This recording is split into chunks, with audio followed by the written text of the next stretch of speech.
Upon the vast expanse of the Atlantic Ocean, a tempest of unparalleled might began its slow and ominous churn. Its name was Milton, a title that belied the destructive power it held within.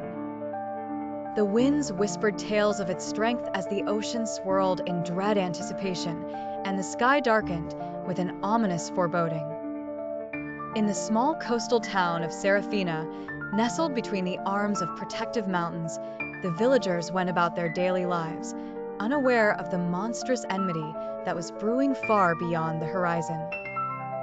Yet, for one among them, an old man named Elias, the air was too still, the silence too profound to ignore.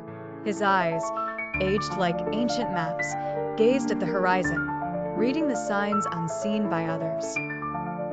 "Something wicked this way comes," he murmured to anyone who would listen, but his warnings were little more than the ramblings of a weathered soul to ears unheeding. The townsfolk chuckled kindly, then turned to their duties, too familiar with Elias's penchant for theatrics.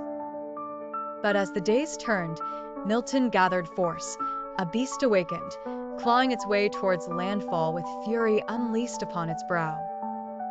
Not until the broadcasts and warnings were issued did the laughter cease, replaced by urgency and trepidation.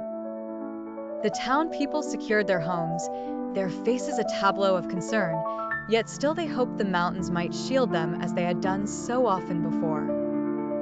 Elias stood firm as the winds began to lash upon the town, trees bending to the will of the storm. He gathered his grandchildren, their eyes wide with a mixture of fear and fascination, and took them to the sturdy basement of their family home. "The mountains may watch over us, but we must also watch over ourselves," he told them gently.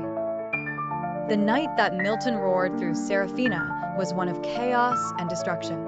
Roofs were torn from their moorings, torrents surged through the streets, and the very earth quivered under nature's wrath. Yet in their sanctuary, Elias and his family remained safe, cocooned by shared strength and wisdom. When dawn broke, it revealed a transformed landscape, scarred yet resilient. The villagers emerged, their spirits tempered yet unbroken, to rebuild their lives anew. They gathered around Elias, who stood amidst them like a steadfast lighthouse. "To face the fury of a storm such as Milton is to understand the fragility of life," he said, his voice carrying a melancholic resolve.